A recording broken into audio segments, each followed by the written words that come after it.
And I promise you, you will love these products. Welcome to the Art of Gardening. I'm your host, Melissa Lallo-Johnson, and today we are going to be talking about mulch problems that we may have. So here at my place, my property is predominantly sloped, and I battle a couple of different things. So the slope and then the cul-de-sac, the water drains directly through my backyard and garden beds. And then also I'm in Kansas City, so I have really high winds. So this was always a problem in a multitude of beds around here, and my mulch would just wash out every single year, and I would get super frustrated and have to run back around. And slowly I started replacing with rock, which was very expensive or time consuming to be pulling. And over the last couple of years, PetraMax, who I work very closely with, they introduced PetraMax Glue, Supermax Mulch Glue, and Mega Mulch Glue. And so when the mulch glue came around, I began using this product, and I cannot tell you how it has changed things around here. So I have the three of these guys right behind me here. So let's talk a little bit about the target problem. The problem would be if you have any areas where you have any type of washout or wind. Here in Kansas City, like I said, we've got houses up on hills that the wind just whips around the houses, blows the mulch out of the beds. If you've got pets or anything that's walking through the beds that's displacing the mulch, that's also an issue. So using the mulch glue, it's very easy to mix it up. You're going to mix it in your tank sprayer. Each of these guys has the mixing instructions on the back. But you are using essentially, so this is my favorite. This is the Supermax Mulch Glue. This is the one that is the highest concentrated. It will last for up to 12 months. It's like rock solid stuff. And so this mixing is for 32 ounces will make you a half a gallon, 64 ounces will make 1 gallon, and then 128 ounces will make 2 gallons of product. So using this, it can hold together mulch of all different types. So whether you're using rubber mulch or you're using pine bark nuggets like I love to use that are larger nuggets. So I do have to spray it a little more liberally to make sure that it does everything, everything does bind. So, or if you're using pine straw or hay, or say you have a leaf pile that in the fall that you don't want, that you're, kind of collecting all of your leaves in one spot. You don't want them blowing around everywhere. You can spray a leaf pile. This is permeable, which means that the water, the rainwater solutions, any applications you may be making to your flower beds or anything will allow that moisture to go through. It basically binds the top few inches of your mulch to keep it in place. So most recently, I put this through my beds up on the front of the house where I've always had issues.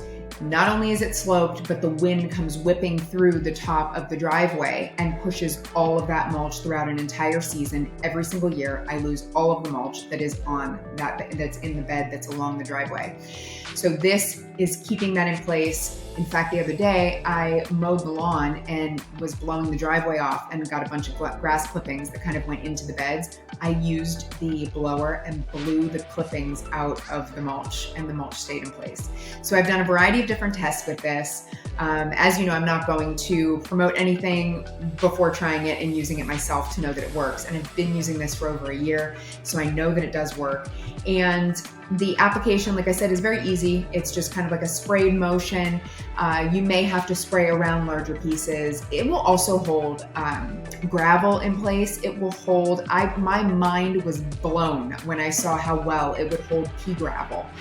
I mean, it was insane. It locked every single piece of 1 inch thick in that tray, locked it together, and it was incredible. So the other thing too that I want to talk about is that it is very, very important once you use these mulch glues, the mulch glues, any of the paints or the dyes, to make sure that you spray your tank out. So what I typically do is I'll use the application till it's all the way empty, and then I will fill my tank with warm water and I only use PETRATOOLS sprayers. So one of the things I love about it has the locking mechanism on the ergonomic handle. I can lock the tank and just let it finish spraying to let the entire tank empty. And then sometimes I'll do that a second time. There's also a little filter that's in the bottom of all of the sprayers, so you can lift that filter up to make sure that nothing's caught inside of there. But you will want to make sure, because this stuff is like, it's amazing. It is biodegradable and non-toxic, but it is strong, like super duper strong. So you're going to want to make sure that you get it out of the tank and out of the reservoir, your lines, and get everything rinsed out properly. And of course the results. So the results speak for themselves. I mean, when this is applied properly at the proper rate, so you're going to want to make sure that you apply it at least twice. In some of the high wind areas, I do it 3 times to make sure that I get a really good hold. If you do not apply this properly though, and too sparsely, then it's not going to hold as well as it should. If this is applied properly, it will lock down the top few layers of your mulch. And so that's what we're all after, to be able to not have to worry when it's raining or windy that you're going to have to run back around outside and go clean everything up. So I highly recommend that you check out these products. Are on PetraTools.com, and then the Mega Mulch Glue is on Amazon. So you can buy those things there, and I promise you, you will love these products. Also check out, it's a great time of year to stock up on grass paint. So right now, which the next Art of Gardening, I'm going to be highlighting the practices that we are doing right now in our yard to get rid of PoeTriv and Poa annua. So PoeTriv is a highly noxious, weedy grass that creeps into fescue and really blends with the fescue. It's really hard to tell what it is. And we didn't know what this was until just the last year. So we went through the yard with Roundup and have killed off a bunch of spots, probably 50 different spots in the yard. But I'm not worried about it, because as soon as my husband drops the seed down and gets those places covered with seed, then I'm going to use the green grass paint and paint the dead grass so that it looks wonderful and beautiful until the grass seeds grow in the next few weeks.